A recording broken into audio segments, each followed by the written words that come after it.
नमस्कार। भारत और चीन के बीच जो तनाव है उसने अब खतरनाक शक्ल ले ली है। दरअसल हमने एक वीडियो बनाया था और उसमें हमने कई बिंदुओं पर बात की थी, लेकिन इतना काफ़ी नहीं है। हम ये जानना चाहते हैं कि आखिर जो चीन अभी तक ये कह रहा था कि हालात नियंत्रण में है, बातचीत से मसला हल होगा, और जब झड़प हुई है और जब ये खबर निकल कर सामने आई है तब भी चीन का विदेश मंत्रालय ये बात कह रहा है कि इस पर बात होनी चाहिए, बातचीत से मसला सुलझेगा। मगर 2-3 दिन पहले जब ये डी-एस्केलेशन शुरू हुआ, जब से दोनों सेनाओं ने पीछे हटना शुरू किया, चीन की सेनाएं भी कुछ हद तक पीछे हटी, तो फिर अचानक ऐसा क्या हो गया कि सोमवार को सीमा पर तीखी झड़पें हुई और जिसमें दोनों ओर से लोग हताहत हुए, सैनिक हताहत हुए। इसके बारे में थोड़ा चर्चा करना जरूरी है। दरअसल बात यह है कि अमेरिका से लेकर चीन तक और भारत में ये माना जा रहा था कि ये मुद्दा संगीन से संगीनतर होता जा रहा है, लेकिन इसमें लड़ाई कोई इसका हल नहीं है। इसका हल केवल बातचीत है। बातचीत आगे बढ़ भी रही थी, चीन के साथ हमारी कई राउंड की बातचीत हो चुकी है।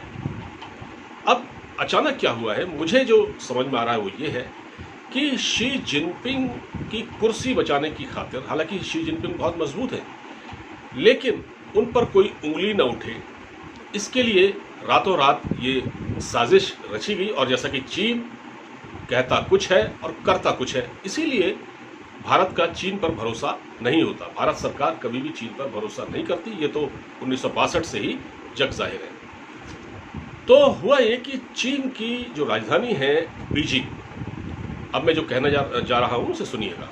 चीन की राजधानी बीजिंग में अचानक कोरोना फैलना शुरू हो गया है नए सिरे से। रोज ऐसा बताया जा रहा है कि 100 मरीज आ रहे हैं। ये तो हम आपको एक ऐसा आंकड़ा बता रहे हैं जो वहां से निकल के आ रहा है, और इसमें कितने मरीज आ रहे हैं इसकी संख्या अभी तय नहीं है, क्योंकि मीडिया आज़ाद नहीं है चीन में। हो सकता है एक दिन में 1000 से 1200-1500 केस आ रहे हो, लेकिन अभी कह रहे हैं कि 100 केस आ रहे हैं। तो जो 100 केस आ रहे हैं उससे चीन बहुत परेशान है, और क्योंकि चीन में इंडस्ट्री काम कर रही है, और अगर कोरोना फैलता है तो एक बड़ी मुसीबत होगी। अभी वहाँ पर प्रॉपर तरीके से, क्योंकि ये अचानक शुरू हुआ संक्रमण, इससे वहाँ टेस्टिंग भी नहीं हो पा रही है प्रॉपर तरीके से, कोई खास इंतजाम भी नहीं किए गए हैं। तो इससे क्या है कि राष्ट्रपति शी जिनपिंग बहुत परेशान है, और यहाँ तक बताया जा रहा है कि उनकी पार्टी में भी असंतोष है। देखिए, अभी तक शी जिनपिंग काफ़ी मजबूत है, और उनकी जो पोलिट ब्यूरो है उसके जो मेंबर हैं उसमें 2 लोग होते हैं, एक जनरल सेक्रेटरी और एक पूर्व राष्ट्रपति, एक पूर्व महासचिव।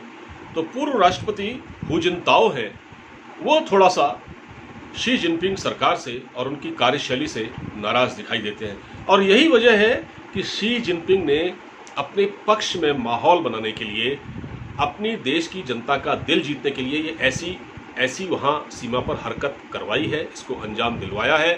ये अनायासी नहीं हुआ है, ये बहुत सोची समझी वेल प्लान्ड कॉन्स्पिरेसी है। सोची समझी साजिश जिसे कहते हैं वो ये है, ताकि उस सीमा पर भिड़ंत हो, आपस में लोग भिड़ें, और उसका एक ऐसा मैसेज जाए कि देखिए भारत ने हमारे सैनिकों को मार दिया, हमारे वहाँ कैजुअलिटी हुई, हमारे वहाँ लोग घायल हुए। तो इससे जो देश की जनता है उसका ध्यान कहीं न कहीं एक उसमें एक सेंटिमेंट पैदा होता है, और वो ध्यान बढ़ता है। जब बढ़ता है तो उससे एक राष्ट्रवाद को हवा मिलती है, जिसको वो ज़बरदस्ती पैदा करने की कोशिश कर रहे हैं, और उस राष्ट्रवाद को पैदा करके और उसमें एक एंटी इंडिया सेंटिमेंट पैदा करके वो अपनी कुर्सी को बचाना चाहते हैं, और इस पूरे खेल में वो काफ़ी सफल होते दिख रहे हैं। लेकिन इस पूरे सिनेरियो में क्या है कि भारत को अब बहुत ज़्यादा चौकसी, बहुत ज़्यादा सावधानी, बहुत ज़्यादा विजिलेंट रहना पड़ेगा।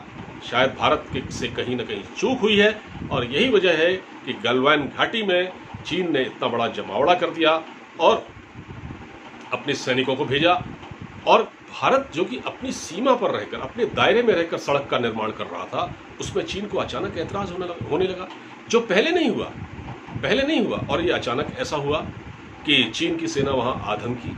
तो ये बहुत सोची समझी एक पूरी तरह से एक सुनियोजित षड्यंत्र, सोची समझी साजिश है चीन की, भारत के विरोध को अपने देश में हवा देने के लिए, ताकि अपने पक्ष में माहौल बनाया जा सके। क्योंकि कोरोना वायरस के संक्रमण से चीन में हाहाकार है और जो उसकी अर्थव्यवस्था है वो डाउन हो रही है और करोड़ों लोगों की नौकरियां वहां अब तक जा चुकी हैं।